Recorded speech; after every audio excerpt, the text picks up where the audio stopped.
আজকের ক্লাসে আমরা আলোচনা করব অ্যাকাউন্টিং ফর রেশিও নিয়ে এবং আজকে যে রেশিওগুলো নিয়ে আলোচনা করব সেই রেশিওগুলো থাকবে অ্যাক্টিভিটি টার্নওভার রেশিও সংক্রান্ত বা কার্যকলাপের আবর্তনের অনুপাত সংক্রান্ত। আগের দিন ক্লাসে আমরা already stock turnover ratio are working capital turnover ratio নিয়ে আলোচনা করে দিয়েছি। আজকের ক্লাসে আমরা ডেটর টার্নওভার রেশিও আর ক্রেডিটর টার্নওভার রেশিও নিয়ে আলোচনা করব, অর্থাৎ দেনাদার আবর্তনের অনুপাত এবং পাওনাদার আবর্তনের অনুপাত নিয়ে আমরা যাবতীয় বিষয়গুলো ডিটেলসে আলোচনা করব এবং তার সাথে কিছু অঙ্ক নেব, সেই অঙ্কগুলোকেও আমরা একটু প্র্যাকটিস করে নেব এই ভিডিওর মাধ্যমে। আর যারা আগের ভিডিওগুলো দেখোনি তারা অবশ্যই ডেসক্রিপশন বক্সে লিঙ্ক দেওয়া থাকবে, সেখান থেকে তোমরা ভিডিওগুলো দেখে নেবে।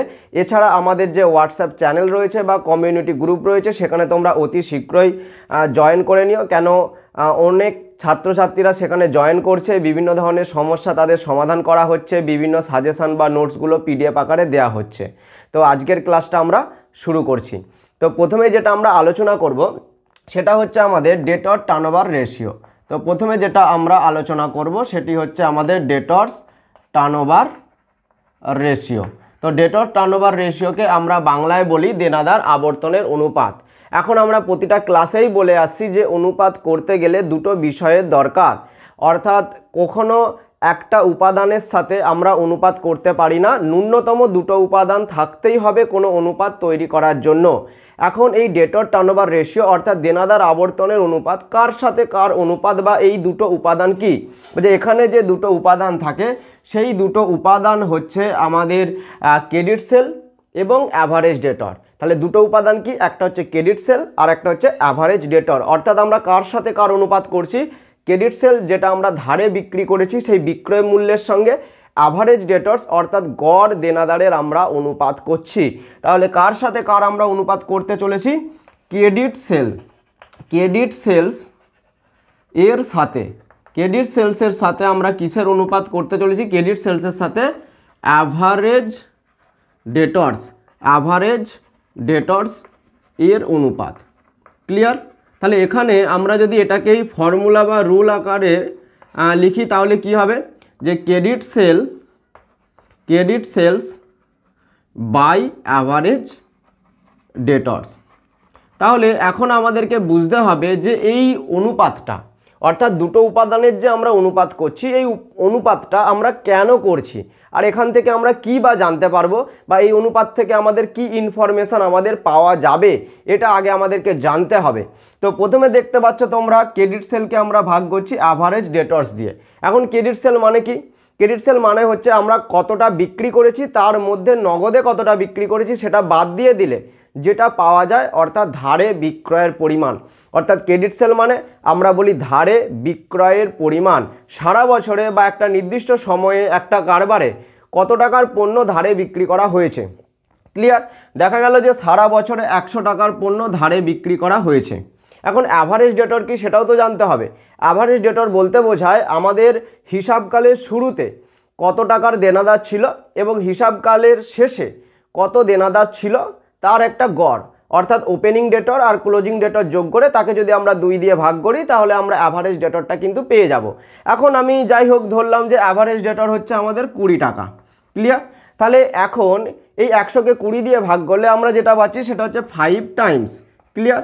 যেহেতু আমরা এখানে ডেটর টার্নওভার রেশিওটাকে আমরা টাইমসেই প্রকাশ করে থাকি। ঠিক আছে? এখন এখান থেকে আমরা জানতে পারছি কি, এখান থেকে আমরা এটাই জানতে পারছি যে আমরা ধারে বিক্রি করেছি কত টাকা এবং আমাদের সারা বছর অ্যাভারেজ কত টাকা দেনাদার আমরা থাকে, অর্থাৎ দেনাদারের কাছ থেকে টাকা আদায়ের অর্থাৎ টাকা যে আমরা ধারে বিক্রি করেছি সেই টাকাটা আদায়ের ক্ষমতা কতটা সেটা জানার জন্য আমরা এই রেশিওটা করি। ক্লিয়ার? তাহলে এই রেশিও যদি যত বেশি হবে, যদি 5-এর জায়গায় 6, 7, 8, 9, 10 যত বেশি হয় তাহলে আমাদেরকে কি জানতে হবে, আমরা দেনাদারের কাছ থেকে তাড়াতাড়ি টাকা আদায় করতে পারছি, অর্থাৎ যে জিনিসটা আমরা ধারে বিক্রি করেছি সেই টাকাটা তো আমরা পাবো, অর্থাৎ সেই টাকাটা আদায় করার ক্ষমতা কতটা আমাদের। ঠিক আছে? সেই ক্ষমতাটা জানার জন্য আমরা এই রেশিওটা করে থাকি। ঠিক আছে? তো এই রেশিওটা থেকে আমরা কি জানতে পারছি, এই রেশিওটা থেকে আমরা জানতে পারছি যে ধারে বিক্রয়জনিত অর্থ আদায়ের ক্ষমতা কতটা রয়েছে, ক্ষমতা জানা যায়। ক্লিয়ার? তাহলে এই অনুপাতের মান যত বেশি হবে, যত কি বললাম 5-এর জায়গায় 6, 7, 8 যত বেশি হবে, তত কি জানতে হবে যে দেনাদারের কাছ থেকে টাকা আদায় করার যে ক্ষমতা, সেই ক্ষমতাটা আমাদের অনেক বেশি। ঠিক আছে? এই অনুপাতের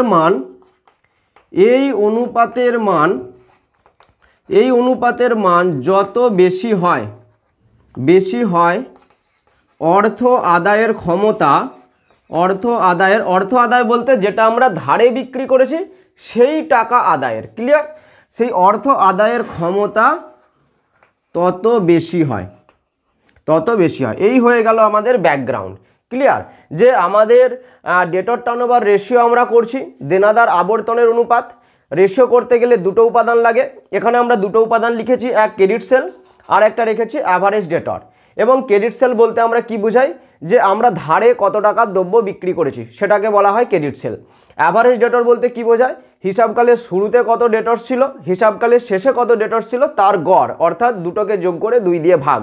এই রেশিওটা থেকে আমরা কি জানতে পারি, এই রেশিওটা থেকে আমরা জানতে পারি যে ধারে যে টাকাটা আমরা পাবো বা যে দ্রব্যটা আমরা ধারে বিক্রি করেছি সেই টাকাটা যে আমরা দেনাদারের কাছ থেকে পাবো সেটা কতটা আমাদের আদায় করার ক্ষমতা রয়েছে সেটা আমরা এই রেশিওটা থেকে জানতে পারি। এই রেশিওর মান যত বেশি হবে তত ভালো, আর এই রেশিওর মান যত কম হবে তত কি হবে, তত আমাদের পক্ষে বা কারবারের পক্ষে কি হবে, খারাপ হবে। এখন রেশিও তো করা মানে নির্ণয় করা খুবই সহজ, যেমন 100কে 20 দিয়ে ভাগ করলাম 5 হলো, কিন্তু আমাদেরকে জানতে হবে 100 কিভাবে আসছে, অর্থাৎ ক্রেডিট সেলটা আমরা কিভাবে পাবো অঙ্কের মধ্যে, আর অ্যাভারেজ ডেটরটা আমরা কিভাবে পাবো। ক্লিয়ার? এইটা হচ্ছে একটা ফর্মুলা রয়েছে। ঠিক আছে? এছাড়া আমরা যে ডেটর টার্নওভার রেশিওর আর একটা ফর্মুলা রয়েছে সেটাও আমরা আলোচনা করব। প্রথমে বলে দিই যে ক্রেডিট সেল আমরা কিভাবে পাবো। তো এখানে আমরা লিখছি ক্রেডিট সেল, যে আমরা ধারে বিক্রি করেছি কি করে পাবো। ক্রেডিট সেল আমরা পাবো নিট সেলস, তা থেকে আমরা বাদ দিয়ে দেবো ক্যাশ সেলস। ক্লিয়ার? অর্থাৎ আমরা নিট ক টাকার দ্রব্য বিক্রি করেছি এবং তার মধ্যে নগদে ক টাকার দ্রব্য বিক্রি করেছি। যদি দেখা যায় যে আমরা 100 টাকার নিট দ্রব্য বিক্রি করেছি, তার মধ্যে 20 টাকার দ্রব্য নগদে বিক্রি করেছি, তাহলে ধারে বিক্রি কত হবে 80 টাকা।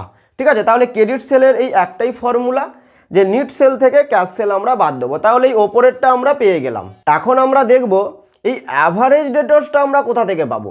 এই অ্যাভারেজ ডেটর্সটা পাওয়ার জন্য আমাদেরকে কি করতে হবে, যে average debtors equal to opening debtors plus closing debtors by 2।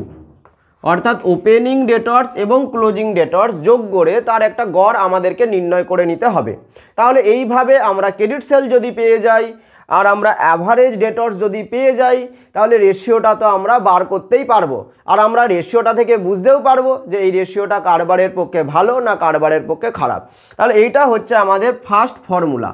এখন এই রেশিওটার আরেকটা ফর্মুলা রয়েছে, সেই ফর্মুলাটা কি, সেই ফর্মুলাটা আমরা এখানটাতে একটু আলোচনা করছি, নিচের দিকটা একটু মুছে দিচ্ছি। ঠিক আছে? এখন আমাদের এর আরেকটি ফর্মুলা রয়েছে, যেই ফর্মুলাতে আমরা ক্রেডিট সেল বা হচ্ছে তাকে অ্যাভারেজ ডেটর্স দিয়ে ভাগ না করে আমরা টোটাল ডেটর্স বা অ্যাভারেজ রিসিভেবল দিয়ে আমরা ভাগ করে থাকি। ঠিক আছে? তাহলে 2 নম্বর ফর্মুলা কি, 2 নম্বর ফর্মুলা হচ্ছে আমাদের ক্রেডিট সেলস বাই নিচে কি থাকবে, average receivable oblique total debtors.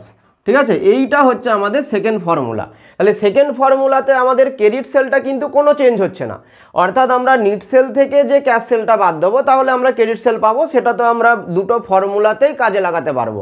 Clear? তাহলে এখানে আমরা যেমন অ্যাভারেজ ডেটর পেয়েছিলাম, যে ওপেনিং ডেটর আর ক্লোজিং ডেটর যোগ করে 2 দিয়ে আমরা ভাগ করেছিলাম, এটা হচ্ছে আমাদের অ্যাভারেজ ডেটর। এখন এখানে অ্যাভারেজ রিসিভেবল অথবা টোটাল ডেটর্স এটা কোথা থেকে পাবো, বা এই নতুন জিনিসটা যে এলো এই জিনিসটা কি, তাহলে এই জিনিসটা আমাদেরকে জানতে হবে। যদি থাকে তোমার টোটাল ডেটর্স বলতে আমরা কি বুঝি, টোটাল ডেটর্স বলতে আমরা বুঝি ডেটর্স প্লাস বিলস রিসিভেবল। ঠিক আছে? ধরো তোমার অঙ্কেতে ওপেনিং ডেটর ক্লোজিং ডেটর দেয়া নেই, কিন্তু তোমার ডেটর দেওয়া রয়েছে আর বিল রিসিভেবল দেওয়া রয়েছে।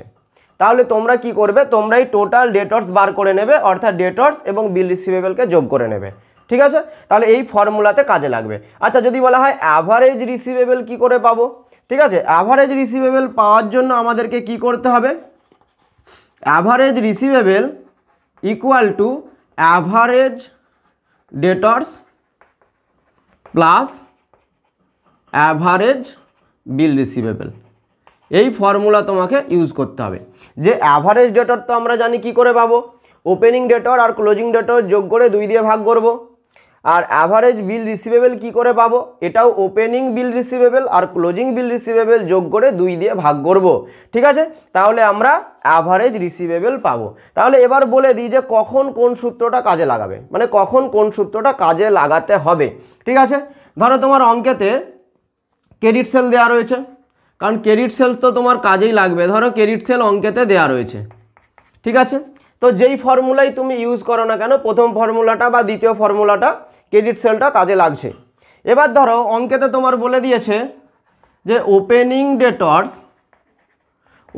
ডেটর্স এত টাকা, আর বলে দিয়েছে ক্লোজিং ডেটর্স এত টাকা।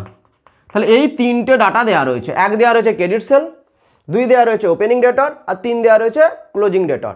তখন তুমি ফার্স্ট ফর্মুলাটা ইউজ করবে, অর্থাৎ ক্রেডিট সেলকে এই দুটোর গড় করে নেবে, ওপেনিং ডেটর আর ক্লোজিং ডেটর যোগ করে 2 দিয়ে ভাগ করে নেবে, যেটা বেরাবে অর্থাৎ অ্যাভারেজ ডেটর বেরাবে সেটাকে এই ফর্মুলাতে কাজে লাগাবে, তোমার উত্তর হয়ে যাবে ডেটর টার্নওভার রেশিও। ক্লিয়ার? আচ্ছা, এখন নিচের ফর্মুলাটা কখন কাজে লাগবে, ধরো তোমার অঙ্কেতে দেওয়া রয়েছে ক্রেডিট সেল দেওয়া রয়েছে, কিন্তু ওপেনিং ডেটর আর ক্লোজিং ডেটরটা দেওয়া নেই। তার বদলে কি দেওয়া রয়েছে, তার বদলে এখানে দেওয়া রয়েছে ডেটর্স, যে ডেটর্স এত টাকা দেওয়া রয়েছে, ডেটর্সের একটা অ্যামাউন্ট দেওয়া রয়েছে, আর দিয়ে দিয়েছে বিলস রিসিভেবল, তারও একটা অ্যামাউন্ট দিয়ে দিয়েছে। এই 3টে ডাটা দেওয়া রয়েছে, 1 নম্বর ক্রেডিট সেল দেওয়া রয়েছে, 2 নম্বর ডেটর্স দেওয়া রয়েছে, 3 নম্বর বিল রিসিভেবল দেওয়া রয়েছে। তখন তুমি এই নিচের ফর্মুলাটা ইউজ করবে, অর্থাৎ ক্রেডিট সেলকে টোটাল ডেটর্স দিয়ে ভাগ করবে, আর টোটাল ডেটর্স কি করে পাবে, এই ডেটর্স আর বিল রিসিভেবল এই দুটোকে যোগ করবে। আচ্ছা, যদি আমরা বলি যে অ্যাভারেজ রিসিভেবল এইটা কখন আসবে, এটাও তো জানার বিষয় যে অ্যাভারেজ রিসিভেবল এটা কখন আসবে, তখন তোমার অঙ্কটা কীরকম থাকবে ব্যাপারটা তোমাকে আগে থেকে বুঝে নিতে হবে।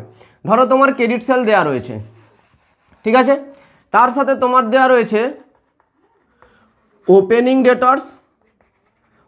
ডেটর্সের একটা অ্যামাউন্ট দেওয়া রয়েছে পরীক্ষায়, ক্লোজিং ডেটর্সের একটা অ্যামাউন্ট দেওয়া রয়েছে। ক্লিয়ার? তার সাথে তোমার ওপেনিং বিল রিসিভেবল দেওয়া রয়েছে, এটার একটা অ্যামাউন্ট দেওয়া রয়েছে, আর ক্লোজিং বিল রিসিভেবল দেওয়া রয়েছে। তাহলে তুমি বুঝতেই পারছো তোমার টোটাল 5টা ডাটা দেওয়া রয়েছে। ঠিক আছে, এক ক্রেডিট সেল, এটা তো অঙ্ক করতে গেলে লাগবে, ওপেনিং ডেটর ক্লোজিং ডেটর দেওয়া রয়েছে, ওপেনিং বিল রিসিভেবল ক্লোজিং বিল রিসিভেবল দেওয়া রয়েছে। তাহলে তখন তোমাকে কিন্তু এই অ্যাভারেজ বিল রিসিভেবল করে নিতে হবে। কি করে করবে, এই ওপেনিং ডেটর আর ক্লোজিং ডেটর যোগ করে এটাকে ভাগ করবে, ওপেনিং বিল রিসিভেবল ক্লোজিং বিল রিসিভেবল যোগ করে তুমি 2 দিয়ে ভাগ করবে।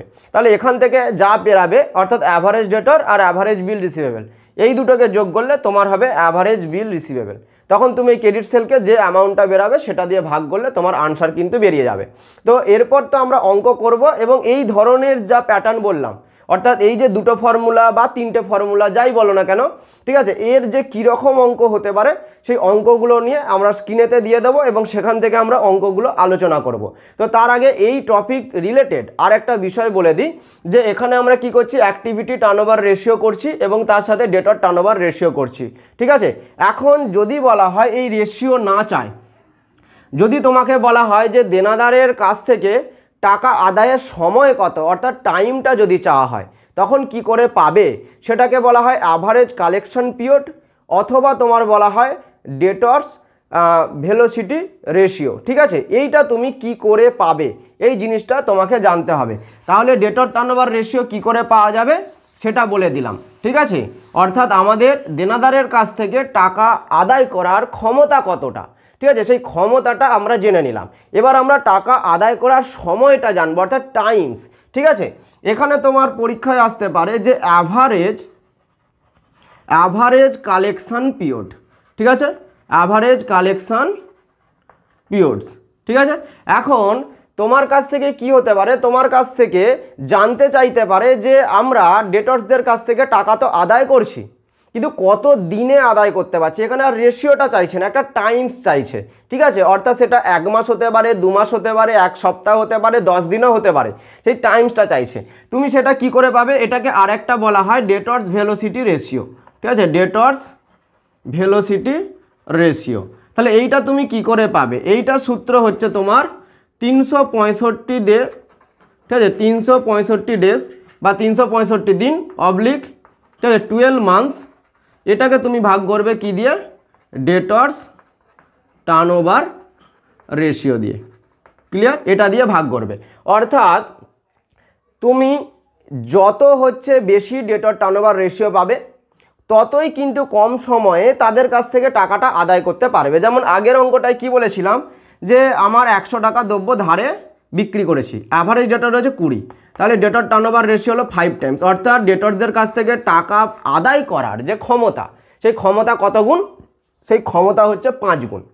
এখন যদি ক্ষমতা 5 গুণ হয়, তাহলে আমরা সারা বছরে কত তাড়াতাড়ি তাদের কাছ থেকে টাকাটা কালেকশন করতে পারবো, ঠিক আছে। এখন এই মনে রাখবে যে 365 দিন কখন নেবো আর 12 মাস কখন নেবো। আগের দিন আমরা বলেছিলাম যদি 5, 10, ঠিক আছে, 15 এই ধরনের উত্তর বেরোয় ডেটর টার্নওভার রেশিও, তাহলে কিন্তু 365 দিন নেওয়াই ভালো, ঠিক আছে, কেন ভাগ করতে সুবিধা হয়। আর যদি তোমার উত্তর হচ্ছে 2, 4, ঠিক আছে, 6, 8, 3, ঠিক আছে, 12 এই ধরনের উত্তর বেরোয়, তাহলে কিন্তু 12 মাস নেওয়াই ভালো, কেন ভাগ করতে সুবিধা হয়। তাহলে এখানে আমার ডেটর টার্নওভার রেশিও বেরিয়েছে কত, 5 টাইমস। অর্থাৎ আমি দেনাদারের কাছ থেকে টাকা আদায় করার যে ক্ষমতা, সেই ক্ষমতাটা হচ্ছে 5 গুণ। তাহলে আমি কত তাড়াতাড়ি আদায় করতে পারবো, যেহেতু আমি এখানে 365 দিন নিয়ে নিচ্ছি, 365 দিন বাই 5 অর্থাৎ 73 দিন, ঠিক আছে, যে আমি 73 দিন বা 73 ডেজ, ঠিক আছে, ছাড়া ডেটর্সদের কাছ থেকে টাকা আদায় করে নিতে আমি পারবো। এই রেশিওটা যত বেশি হবে, এখানে কিন্তু দিনের সংখ্যা তত কমবে। অর্থাৎ আমার যেমন আদায় করার ক্ষমতাটাও বাড়ছে, তার সাথে সাথে আদায় করার সময়টাও কম লাগছে। এখানে যদি আমার 10, 20, 25 যা বেরাবে, ডেটর টার্নওভার রেশিও যত বেরাবে, তত কি হবে, তত হচ্ছে টাকা আদায় করার ক্ষমতাটা বাড়বে। আর যত এখানে আদায় করার ক্ষমতা বাড়বে, 365কে 10, 15, 20, 25 তত বেশি সংখ্যা দিয়ে ভাগ হবে, এখানে টাইমসটাও তত কমবে। অর্থাৎ খুব তাড়াতাড়ি আমি ডেটর্সদের কাছ থেকে টাকা আদায় করে নিচ্ছি। এই হয়ে গেল টোটাল ব্যাকগ্রাউন্ড। এবার এই রিলেটেড আমরা কিছু অঙ্ক করব এবং তোমরা সেই অঙ্কগুলো স্ক্রিনের মধ্যে দেখতে পাবে। তো এখন তোমরা স্ক্রিনের মধ্যে একটা অঙ্ক দেখতে পাবে। তো প্রথম অঙ্কটা একেবারে ইজি নেওয়া হয়েছে, অর্থাৎ যেটা আমাদের সমস্ত কিছু ডাটা দেয়াই রয়েছে এবং সেখান থেকে আমরা খুব সহজেই ডেটর টার্নওভার রেশিও বার করব আর অ্যাভারেজ কালেকশন পিরিয়ডও বার করব। তো অঙ্কটা তোমরা দেখতে পাচ্ছ, ক্রেডিট সেল দেওয়া রয়েছে 18 লক্ষ টাকা, আর ডেটর্স আছে বিল রিসিভেবল দেওয়া রয়েছে 1,80,000 আর 1,20,000। তাহলে এখানে তোমাকে কি ইউজ করতে হবে, ক্রেডিট সেলের সাথে টোটাল ডেটর্সটা তোমাকে ইউজ করতে হবে, ঠিক আছে। তাহলে এখানে আমরা কি করব, এখানে আমরা করব ডেটর্স টার্নওভার রেশিও। প্রথমে আমরা কি করব, ডেটর্স টার্নওভার রেশিও। তাই ডেটর টার্নওভার রেশিও এখানে আমরা কি ইউজ করতে চলেছি, ক্রেডিট সেল অর্থাৎ ক টাকার দ্রব্য আমরা ধারে বিক্রি করেছি এবং তাকে আমরা টোটাল ডেটর্স দিয়ে ভাগ করছি, টোটাল ডেটর্স দিয়ে ভাগ করছি। তাহলে ক্রেডিট সেল এখানে কত হয়েছে, তো ক্রেডিট সেল এখানে তোমার অঙ্কে দেওয়া রয়েছে 18 লক্ষ টাকা ক্রেডিট সেল, অর্থাৎ ধারে বিক্রি করেছি 18 লক্ষ টাকা। ক্লিয়ার। আচ্ছা, এখানে হচ্ছে ডেটর্স আর বিল রিসিভেবল দেওয়া আছে 1,80,000 আর 1,20,000, তাহলে টোটাল ডেটর্স কত হচ্ছে 3 লাখ টাকা, ঠিক আছে, টোটাল ডেটর্স হচ্ছে 3 লাখ টাকা। তাহলে আমার ডেটর টার্নওভার রেশিও হলো 6 টাইমস, ঠিক আছে। এই 6 টাইমসটা কি, যে ডেটর্সদের কাছ থেকে টাকা আদায় করার ক্ষমতা, ঠিক আছে, এটা হচ্ছে 6 টাইমস। এখন আদায় করার ক্ষমতা যদি 6 গুণ হয়, তাহলে আমরা কত সময় অন্তর অন্তর তাদের কাছ থেকে টাকাটা আদায় করতে পারছি, তাকে আমরা কি বলবো, তাকে আমরা বলবো average collection period, average collection periods. তো অ্যাভারেজ কালেকশন পিরিয়ডস আমাদের কত হচ্ছে, আগেই বললাম যদি 5, 10, 15 হয়, তাহলে আমরা সেখানে কি করব, সেখানে আমরা 365কে দিয়ে ভাগ করব। কিন্তু এখানে যদি আমাদের 6 টাইমস বেরিয়েছে, তাহলে আমাদের অঙ্ক করতে সবথেকে বেশি সুবিধা হবে 12 মাস যদি আমরা নিয়ে নিই, ঠিক আছে, তাকে আমরা 6 দিয়ে ভাগ করব, তাহলে উত্তর হবে 2 মান্থস অথবা 2 মাস, ঠিক ঠিক আছে, যে আমরা 2 মাস অন্তর অন্তর ডেটরসদের কাছ থেকে টাকা আদায় করতে পারছি। তাহলে এইটা ছিল আমাদের ফার্স্ট অঙ্ক এবং খুব ইজি অঙ্ক। তো নেক্সট অঙ্কটাও তোমরা স্ক্রিনের মধ্যে দেখতে পেয়ে যাবে। তো নেক্সট অঙ্কটা আমরা আলোচনা করছি। তো নেক্সট অঙ্কটায় কি দেওয়া রয়েছে? নেক্সট অঙ্কটায় তোমাদের দেওয়া রয়েছে ক্রেডিট সেল কিছু দেওয়া রয়েছে, তার সাথে হচ্ছে ওপেনিং ডেটর, ক্লোজিং ডেটর, ওপেনিং বিল রিসিভেবল এবং ক্লোজিং বিল রিসিভেবল দেওয়া রয়েছে। তাহলে এখানে তোমার বুঝতেই পারছো 5টা টোটাল ডাটা দেওয়া রয়েছে। ক্রেডিট সেলটা তো আমাদের কাজেই লাগছে এবং এখান থেকে আমরা কি করে নেবো, অ্যাভারেজ রিসিভেবলটাকে বার করিয়ে নেবো। ঠিক আছে, যে ওপেনিং ডেটর আর ক্লোজিং ডেটরকে যোগ করে 2 দিয়ে ভাগ করবো, সেটা হয়ে যাবে অ্যাভারেজ ডেটর, আর বিল রিসিভেবলটাকেও একই রকম আমরা অনুরূপ কাজে লাগাবো। ঠিক আছে, তাহলে এখানে আমি এই অঙ্কটা মুছে দিচ্ছি, নেক্সট অঙ্কটার দিকে চলে যাচ্ছি। যে আমরা প্রথমে ডেটর টার্নওভার রেশিওটাকে কাজে লাগাবো বা নির্ণয় করব, তারপরে আমাদের যে অ্যাভারেজ কালেকশন পিরিয়ড আছে সেটা আমরা নির্ণয় করব। তাহলে এখানে ডেটর টার্নওভার রেশিও কত, কি করে বার করব? ক্রেডিট সেলসকে আমরা ভাগ করব কি দিয়ে? অ্যাভারেজ রিসিভেবল দিয়ে। ঠিক আছে, এখন ক্রেডিট সেল কত দেওয়া রয়েছে? ক্রেডিট সেলটা অঙ্কে দেওয়াই রয়েছে 3 লাখ টাকা। ঠিক আছে, ক্রেডিট সেল দেওয়া রয়েছে 3 লাখ টাকা।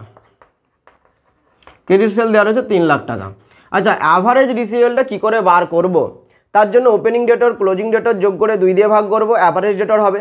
আবার বিল রিসিভেবলটাকেও আমরা ওপেনিং এবং ক্লোজিংটাকে যোগ করে 2 দিয়ে ভাগ করব, অ্যাভারেজ বিল রিসিভেবল হবে। এবং দুটোকে যোগ করলে আমরা অ্যাভারেজ রিসিভেবল আমরা পেয়ে যাব। ঠিক আছে, অথবা আমরা 4টেকেই একসাথে যোগ করে আমরা 2 দিয়ে ভাগ করে নিতে পারি। ঠিক আছে, 4টেকেই একসাথে আমরা যোগ করে 2 দিয়ে ভাগ করে নিতে পারি। এখানে আমরা করে নিচ্ছি অ্যাভারেজ রিসিভেবল। ক্লিয়ার? তো অ্যাভারেজ রিসিভেবল এখানে আমাদের কি আছে? ওপেনিং ডেটর আছে 25,000, ক্লোজিং আছে 35,000। তাহলে আমরা এখানে লিখছি কি 25,000 প্লাস 35,000। আচ্ছা, বিলের ক্ষেত্রে কি আছে? 10,000 আর 5,000, 10,000 প্লাস 5,000 বাই 2। ঠিক আছে, আমরা এইভাবে 4টেকে টোটাল একসাথে যোগ করেও করে নিতে পারি, আনসার কিন্তু সেই একই আসবে। ঠিক আছে, তাহলে এখানে আমাদের কত হচ্ছে টোটাল? এটা যদি আমরা যোগ করি তাহলে এই যোগটা করে আমরা যদি 2 দিয়ে ভাগ করি তাহলে এখানে আমাদের কত হচ্ছে? যে 25 আর 5 এখানে হচ্ছে 30। ঠিক আছে, 40 আর এখানে হচ্ছে 75,000। 75,000কে যদি আমরা 2 দিয়ে ভাগ করি 37,500। ক্লিয়ার? এইটা হচ্ছে আমাদের কাজে লাগবে। যে তাহলে আমরা 3 লাখকে কত দিয়ে ভাগ করব? 37,500 দিয়ে। এবার এটাকে দিয়ে ভাগ করলে কত হচ্ছে? 8 টাইমস। ঠিক আছে, এটা হচ্ছে আমাদের 8 টাইমস। এখন আমাদের মানে টাকা আদায় করার ক্ষমতা 8 গুণ। তাহলে আমরা কত তাড়াতাড়ি তাদের কাছ থেকে টাকাটা আদায় করতে পারবো এটা আমাদেরকে জানতে হবে। এখন আমরা কি বললাম, যদি এরকম 8 মাস উত্তর বেরোয় তাহলে আমাদের 12 মাস দিয়ে ভাগ করাটাই কিন্তু আমাদের বেটার হবে। ঠিক আছে, তাহলে এখানে আমরা লিখছি অ্যাভারেজ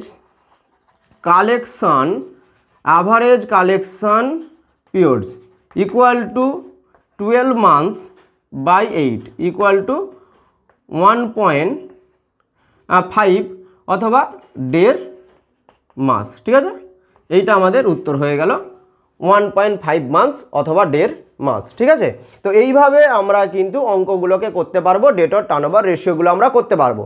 এরপর যেটা আমরা আলোচনা করব সেগুলো আলোচনা করব ক্রেডিটর টার্নওভার রেশিও নিয়ে, এবং ক্রেডিটর টার্নওভার রেশিওর পুরো ফান্ডামেন্টালটা আমরা এই ভিডিওর মাধ্যমে জেনে নেব। তো এখন আমরা যেটা আলোচনা করব সেটা হচ্ছে ক্রেডিটর টার্নওভার রেশিও। আর ক্রেডিটর টার্নওভার রেশিও মানে কি? পাওনাদার আবর্তনের অনুপাত। ক্রেডিটরস টার্নওভার রেশিও, যে ক্রেডিটর টার্নওভার রেশিও বা পাওনাদারের আবর্তনের অনুপাত। তো এই অনুপাতটা তৈরি করতে গেলেও দুটো উপাদান লাগবে, এবং সেই উপাদানগুলো কি কি? সেই উপাদানগুলো হচ্ছে আমাদের credit purchase. Clear? Credit purchase এবং অ্যাভারেজ ক্রেডিটরস এর অনুপাত। ঠিক আছে, যে আমাদের ক্রেডিট পারচেস এবং অ্যাভারেজ ক্রেডিটরস এর অনুপাতকে আমরা বলছি কি নাম দিয়েছি? Creditor turnover ratio. তাহলে এখান থেকে আমরা রুলটা কি পাচ্ছি? তো এখানেও আমরা দুটো রুল পাবো। একটা হচ্ছে আমাদের ক্রেডিট পারচেস বাই হচ্ছে আমাদের কি? অ্যাভারেজ ক্রেডিটরস। ক্লিয়ার? অথবা আমরা আরেকটা রুল ইউজ করি। ঠিক আছে, যেটা হচ্ছে আমাদের ক্রেডিট পারচেসকে আমরা অ্যাভারেজ ক্রেডিটরস দিয়ে ভাগ না করে টোটাল ক্রেডিটর্স অথবা অ্যাভারেজ পেয়েবেল দিয়ে আমরা ভাগ করি, অ্যাভারেজ পেয়েবেল দিয়ে আমরা ভাগ করি। ঠিক আছে, এখন এই দুটো রুল যাই হোক না কেন বিষয়গুলো আমরা জেনে নেব, এবং বিষয়গুলো জেনে নিলে আমরা যে কোনো রুলেতেই অঙ্ক করতে পারবো। তো রুলটা বড় কথা নয়, আমাদেরকে জানতে হবে যে এই অনুপাতটা আমরা কেন করছি, এই অনুপাত থেকে আমরা কি জানতে পারবো। ঠিক আছে, এইটা জানতে হবে, উদ্দেশ্যটা কি। তো এখানে দেখতে পাচ্ছ ওপরে আছে ক্রেডিট পারচেস আর নিচে আছে অ্যাভারেজ ক্রেডিটর অথবা টোটাল ক্রেডিটর্স। ঠিক আছে, এখান থেকে আমরা কি বুঝতে পারছি যে আমরা কতটা দ্রব্য ক্রয় করেছি। ঠিক আছে, তার মধ্যে আমরা ধারে কত টাকার দ্রব্য কিনেছি সেটাকে বলা হচ্ছে ক্রেডিট পারচেস। এখন ধারে কিনলে আমাদেরকে কি করতে হবে, টাকা পেমেন্ট করতে হবে। ঠিক আছে, তাহলে অ্যাভারেজ ক্রেডিটর কি, যে আমাদের বছরের শুরুতে কত পাওনাদার থাকে আর বছরের শেষে কত পাওনাদার থাকে, এটার একটা গড়, অর্থাৎ দুটোকে যোগ করে ওপেনিং ক্রেডিটর ক্লোজিং ক্রেডিটর যোগ করে 2 দিয়ে ভাগ, সেটাকে বলা হয় অ্যাভারেজ ক্রেডিটর, যে সারা বছর কতটা গড় পাওনাদার আমার আছে এবং আমি ক টাকার দ্রব্য ধারে কিনেছি। আর এখান থেকে আমরা কি জানতে পারি, এখান থেকে আমরা জানতে পারি যে পাওনাদারকে যে টাকা পেমেন্ট করছি সেই টাকা পেমেন্ট করার যে ক্ষমতা, সেই ক্ষমতা কত বা কতটা দ্রুততার সাথে আমরা পেমেন্ট করছি। তবে এখানে একটা ইন্টারেস্টিং জিনিস কি, যে এখানে যদি আমাদের ঠিক আছে যে রেশিওর মানটা যত বেশি হবে তত কিন্তু ঠিক আছে টাকা পেমেন্ট করার ক্ষমতা আমাদের বেশি, সেটা ঠিক আছে, কিন্তু পাওনাদার তত তাড়াতাড়ি আমাদের কাছ থেকে টাকা নিয়ে নেবে এবং বা আদায় করে নেবে। এবং আমাদের অর্থাৎ যারা কারবারের পক্ষ থেকে যদি আমরা দেখতে চাই তাহলে কি হবে, যে আমাদেরকে খুব তাড়াতাড়ি টাকা দিয়ে দিতে হচ্ছে। ঠিক আছে, অর্থাৎ এখানে যদি আমাদের এই রেশিওটার মান যত বেশি হয় সেটা পাওনাদারদের জন্যই ভালো। ঠিক আছে, বা কারবারের জন্য সেটা খারাপ। ঠিক আছে, কেন, খুব তাড়াতাড়ি টাকা পেমেন্ট করে দিতে হবে। ঠিক আছে, আর যদি দেখা যায় যে এই রেশিওটার মান যত কম হচ্ছে ঠিক আছে তত হচ্ছে পাওনাদারদের পক্ষে খারাপ হয়ে উঠছে। ঠিক আছে, কিন্তু কারবারের পক্ষে কি হচ্ছে, টাকা পেমেন্ট করার জন্য একটু এক্সট্রা সময় পাচ্ছে। ঠিক আছে, তো এটা ডেটর্সের যেহেতু উল্টো, তাই এর ক্ষেত্রেও যে মানটা বেরাবে তার ফলাফলটাও আমরা উল্টো ধরতে পারি। ঠিক আছে, তো এখানে আমি যেটা বলছি যে এখানে হচ্ছে ঠিক আছে যে কতটা দ্রুততার সাথে পাওনাদার অর্থ আদায় করছে তা জানা যায়। তাহলে এখান থেকে আমরা কি জানতে পারছি, যে কত দ্রুততার সাথে পাওনাদার তার অর্থ পেয়ে যাচ্ছে বা আদায় করে নিচ্ছে, সেটা এই রেশিও থেকে আমরা জানতে পারছি। আর এই অনুপাতের মান যত বেশি হয় তত দ্রুত পাওনাদার অর্থ আদায় করে নেয়, অর্থ আদায় করতে পারে। ঠিক আছে, বা পেয়ে যায়। ঠিক আছে, তাহলে এই অনুপাতের মান যত বেশি হবে তো পাওনাদারদের ক্ষেত্রে খুবই ভালো হবে, যে আমাদের কারবার থেকে খুব তাড়াতাড়ি তাকে পেমেন্ট করে দেওয়া হচ্ছে। ঠিক আছে, আচ্ছা, এটা যদি আমরা আবার অন্য দিক থেকে দেখি তাহলে এটা আমরা অনেকে বলতে পারে হ্যাঁ এটা তো ভালো বিষয়। ঠিক আছে, যে পাওনাদারকে আমরা খুব তাড়াতাড়ি টাকা পেমেন্ট করে দিতে পারছি। কেন, আমরা রেশিওটা স্টার্টিংয়ের সময় বলেছিলাম যে রেশিওর কিছু সুবিধা আছে কিছু অসুবিধা আছে, যে যদি আমাদের মস্তিষ্ক দুরকম হয় তাহলে একই জিনিসকে আমরা দুভাবে ভাবতে পারি। ঠিক আছে, যেমন আমি বললাম আমাদের কারেন্ট অ্যাসেট বেড়ে গেছে স্টক বাড়ার কারণে, তাহলে আবার একজন বলতে পারে যে কারেন্ট অ্যাসেট বেড়েছে তাহলে তো ভালো। ঠিক আছে, কিন্তু আবার একজন বলতে পারে হয়তো আগের তুলনায় বেশি বিক্রি হয়নি তাই স্টক হয়তো অনেক পড়ে রয়েছে, এই কারণেও কারেন্ট অ্যাসেট বেশি হতে পারে, তার মনে হচ্ছে এটা খারাপ। ঠিক আছে, তো আমাদের যত মস্তিষ্ক রয়েছে, যত আমরা কি বলবো, যত আমরা ব্রেন খাটাবো তত বিভিন্ন ধরনের মতামত আমাদের এখানে বেরিয়ে আসবে। ঠিক আছে, তো এখানে আমরা দেখতে গেলে এক প্রকার পাওনাদারদের কখনো ভালো হতে পারে, কখনো কারবারের ভালো হতে পারে, কখনো পাওনাদারের খারাপ হতে পারে, কখনো আবার কারবারের খারাপ হতে পারে। ঠিক আছে, তো এক্ষেত্রে আমরা বিষয়টা জেনে গেলাম।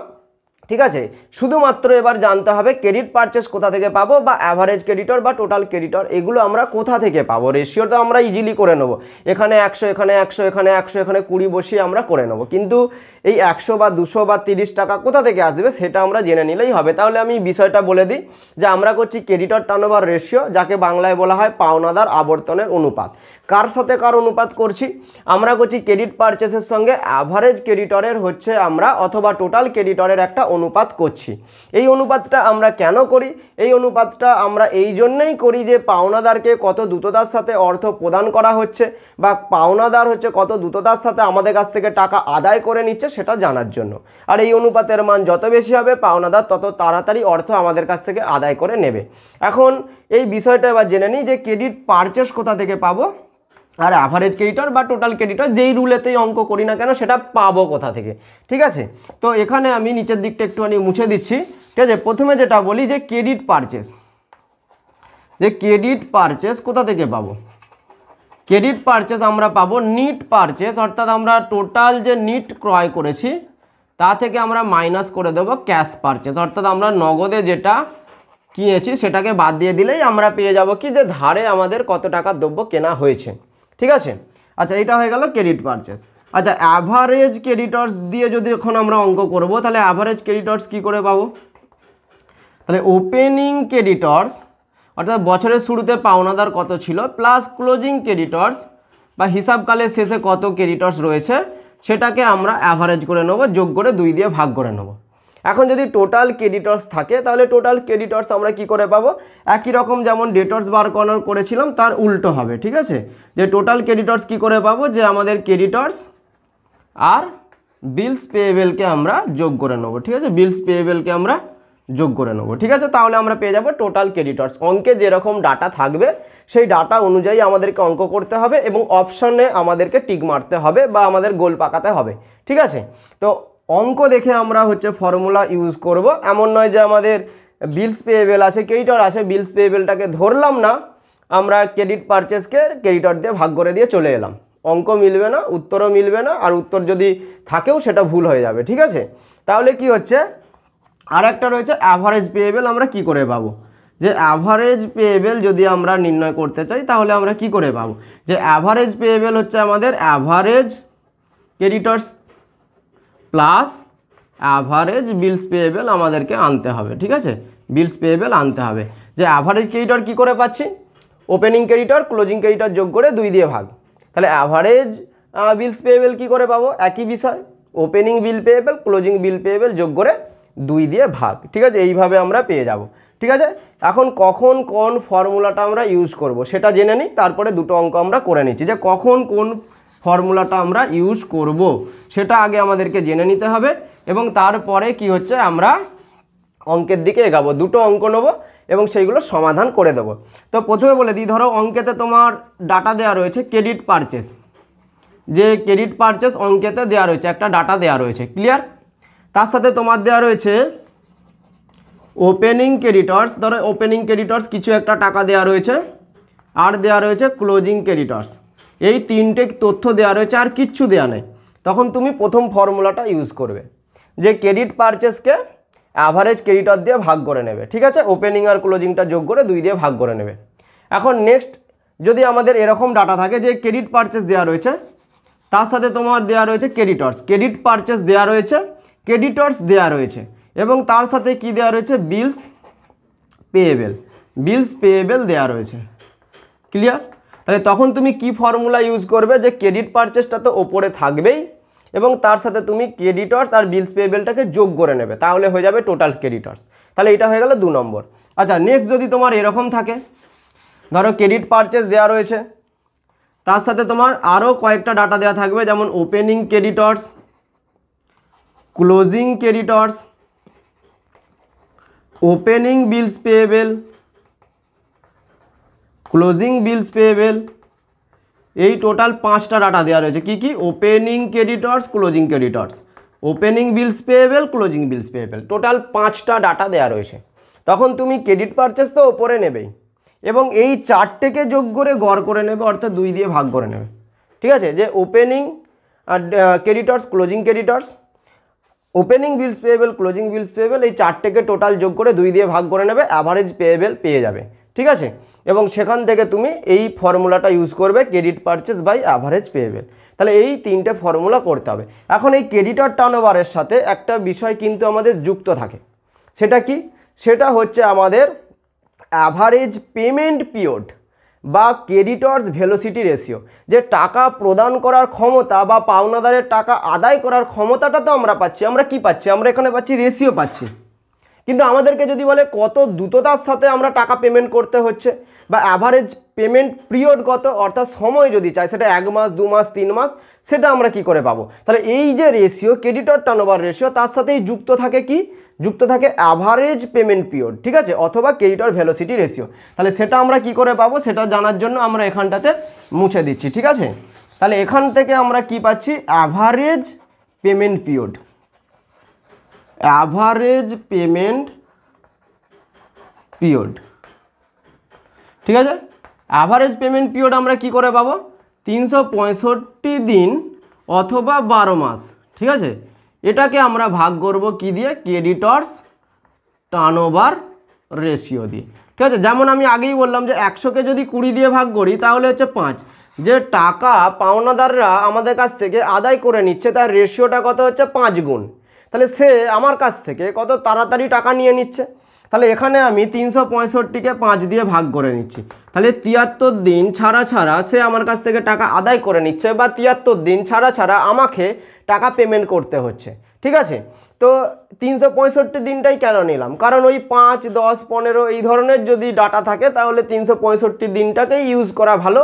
আর যদি 2, 4, 3, 6, 8, 10, 12, 10 নয় 12 যদি এরকম থাকে তাহলে এই 12 মাসটাকে ইউজ করাটাই ভালো। কেন, আমাদের অঙ্কতে যেটা সুবিধা হবে আমরা সেটাই নেব, ঠিক আছে। তাহলে এই হয়ে গেল আমাদের হচ্ছে অ্যাভারেজ পেমেন্ট পিরিয়ড, আর এটাকেই কি বলা হয়, ক্রেডিটর্স ভেলোসিটি রেশিও। এবার আমরা স্ক্রিনের মধ্যে দুটো অঙ্ক নেব এবং তা থেকে আমরা রেশিও বার করব এবং পেমেন্ট পিরিয়ডটাও বার করব। তো এখন তোমরা স্ক্রিনের মধ্যে একটা অঙ্ক দেখতে পাবে, সেই অঙ্কতে তোমাদেরকে বলেছে ক্রেডিটর টার্নওভার রেশিও আর অ্যাভারেজ পেমেন্ট পিরিয়ড বার করতে। তাহলে অঙ্কটা কিন্তু প্রথমেই একটা ইজি অঙ্ক নিয়েছি, যেখানে বোঝার ক্ষেত্রে তোমাদের সুবিধা হবে। যেমন ক্রেডিট পারচেস দেওয়া আছে 9,60,000, আর ক্রেডিটর দেওয়া আছে 96, আর বিল পেয়েবেল দেওয়া রয়েছে 64,000 টাকা, ঠিক আছে। তাহলে এখানে আমরা কোন ফর্মুলাটা ইউজ করব, এখানে আমরা ক্রেডিট পারচেস বাই টোটাল ক্রেডিটর্সটাই নিতে হবে। কেন, এখানে তো আমরা অ্যাভারেজ করতে পারবো না, যে ওপেনিং আর ক্লোজিং দেওয়া নেই, তাহলে অ্যাভারেজ করতে পারবো না, টোটালস ক্রেডিটরটাকে ইউজ করব। তাহলে এখানে আমরা কি করছি, যে ক্রেডিটর্স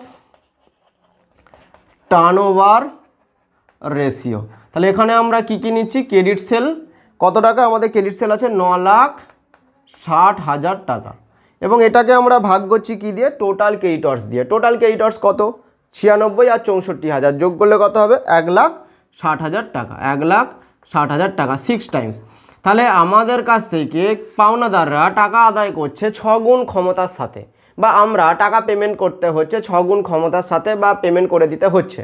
তাহলে এখন তাহলে আমরা কত তাড়াতাড়ি পেমেন্ট করছি, ঠিক আছে, যেটা আমরা কি বলছি, অ্যাভারেজ পেমেন্ট পিরিয়ড, যে কত তাড়াতাড়ি আমাদেরকে পেমেন্ট করতে হচ্ছে। যেহেতু 6 মাস বা 6 টাইমস বেরিয়েছে, তাহলে আমরা এখানে 12 মাসকে ভাগ করব, ঠিক আছে। 365 দিন আর নিচ্ছি না, ঠিক আছে। তাহলে হচ্ছে 2 মান্থস, অর্থাৎ 2 মাস ছাড়া ছাড়া আমরা টাকা পেমেন্ট করে দিচ্ছি বা পাওনাদার আমাদের কাছ থেকে আদায় করে নিচ্ছে, ঠিক আছে। এই হয়ে গেল প্রথম অঙ্ক। তো দ্বিতীয় এরকমই একটা অঙ্ক রয়েছে, যেটাও তোমরা স্ক্রিনের মধ্যে দেখতে পাবে। সেখানে আর একটু ডাটা দেওয়া রয়েছে এক্সট্রা করে, যেমন তোমরা স্ক্রিনের মধ্যে দেখতে পাচ্ছ টোটাল ক্রেডিট পারচেস দেওয়া রয়েছে, আবার পারচেস রিটার্নও দেওয়া রয়েছে। তাহলে পারচেস রিটার্ন আমাদেরকে বাদ দিয়ে দিতে হবে। আচ্ছা, বাকি কী দেওয়া রয়েছে, opening creditor, opening bills payable, closing creditors, closing bills payable, ব্যাস। তাহলে আমরা এখানে অ্যাভারেজ পেয়েবেলের ফর্মুলাটাকে ইউজ করব। তাহলে এখানে আমরা ক্রেডিটর টার্নওভার রেশিও নির্ণয় করতে চলেছি। আর এই ক্রেডিটর টার্নওভার নির্ণয় করার জন্য আমরা কি ফর্মুলাটা নিচ্ছি, যেখানে আমাদের ক্রেডিট পারচেস তার সাথে আমরা নিচ্ছি কি, অ্যাভারেজ পেয়েবেলটাকে আমরা নিচ্ছি। তাহলে এখানে আমরা প্রথমে নিয়ে নিচ্ছি ক্রেডিট পারচেস, ঠিক আছে। প্রথমে আমি এখানে একটু লিখে নিচ্ছি, কেন এখানে আমাদেরকে একটু ক্যালকুলেশন করতে হবে। এই ক্রেডিট পারচেস বাই এখানে আমরা নিচ্ছি অ্যাভারেজ পেয়েবেল, এটা আমরা নিয়ে নিচ্ছি। এখন ক্রেডিট পারচেস কি করে পাবো, এই ক্রেডিট পারচেস প্রথমেই বললাম যে ক্রেডিট পারচেস এখানে দেওয়া রয়েছে, তা থেকে আবার রিটার্ন বাদ দিয়েছে, রিটার্নটাকে বাদ দিয়ে দেবো। কত টাকা দিয়েছে, 2,80,000 থেকে 24,000 বাদ, যে 2,80,000 থেকে 24,000 বাদ দিয়ে দেবো। এটা আমাদের হয়ে যাবে নিট ক্রেডিট পারচেস। আর আমরা কি বার করব, আর একটা জিনিস আমাদের তথ্য লাগবে, সেটা হচ্ছে অ্যাভারেজ, ঠিক আছে, অ্যাভারেজ বিলস পেয়েবেল বা অ্যাভারেজ পেয়েবেল, এটা আমাদের লাগবে। এটা আমরা কি করব, একসাথে আমরা 4টেকে যোগ করে, ঠিক আছে, 2 দিয়ে ভাগ করে নিচ্ছি। যেখানে আমাদের ওপেনিং আছে 50,000, 10,000, 60,000, 8,000, ঠিক আছে। 50,000, 10,000, 60,000, 8,000, এই চারটাকে একেবারে আমরা 2 দিয়ে ভাগ করে নিচ্ছি। তাহলে আমরা পাচ্ছি কত টাকা? তাহলে আমরা এটাকে টোটাল যদি আমরা 2 দিয়ে ভাগ করে নিই তাহলে আমরা পেয়ে যাচ্ছি, এটা যোগ করলে হচ্ছে 50 আর 10 60, 60 60 1,20,000, 1,28,000, 1,28,000কে যদি আমরা 2 দিয়ে ভাগ করি তাহলে আমরা পেয়ে যাচ্ছি 64,000 টাকা, ঠিক আছে। এইটা আমরা পেয়ে গেলাম। এই 64,000কে আমরা ভাগ করে নেব, ঠিক আছে। তাহলে এখানে আমরা কত পাচ্ছি, যে আমরা প্রথমেই 2,80,000 থেকে 24,000 টাকা আমরা বাদ দিয়ে দেবো। 2,80,000 থেকে 24,000 বাদ দিয়ে দিলে আমাদের কত থাকছে, 2,56,000, 2,56,000 টাকা। তা থেকে আমরা বাদ দিয়ে দিচ্ছি 64,000। তাহলে এখানে আমাদের কত উত্তর হচ্ছে, এখানে উত্তর হচ্ছে আমাদের 4 টাইমস, ঠিক আছে। এই যে 4 টাইমস বেরালো, এটা হচ্ছে কি, এটা হচ্ছে ক্রেডিটর টার্নওভার রেশিও। এখন যদি বলে যে টাকা পেমেন্ট করতে হচ্ছে কতদিন ছাড়া ছাড়া, তাহলে আমরা ওই 12 মাসটাকে কাজে লাগাবো। কেন, 4 দিয়ে ভাগ করতে, 12কে 4 দিয়ে ভাগ করতে সুবিধা হয়, 365 দিন টাকা নেওয়ার দরকার নেই। তাহলে এখানে আমরা বার করে নিচ্ছি অ্যাভারেজ পেমেন্ট পিরিয়ড, ঠিক আছে। কত হচ্ছে, 12 মাসকে 4 দিয়ে ভাগ করছি 3 মান্থস, ঠিক আছে। যে 3 মাস ছাড়া ছাড়া আমরা টাকা পেমেন্ট করছি বা পাওনাদার আমাদের কাছ থেকে টাকা আদায় করে নিচ্ছে। তো আজকের জন্য এতটাই থাকবে। আর নেক্সট ক্লাসে আমরা যে প্রফিটেবিলিটি রেশিও বা মুনাফা অর্জনের যে অনুপাতগুলো রয়েছে সেই অনুপাতগুলো নিয়ে আলোচনা করব। মানে NEET profit ratio, gross profit ratio, operating profit ratio বা অপারেটিং রেশিও, এইগুলো নিয়ে আলোচনা করব, ঠিক আছে। যারা চ্যানেলটি সাবস্ক্রাইব করোনি তারা সাবস্ক্রাইব করে রেখে দিও। ধন্যবাদ।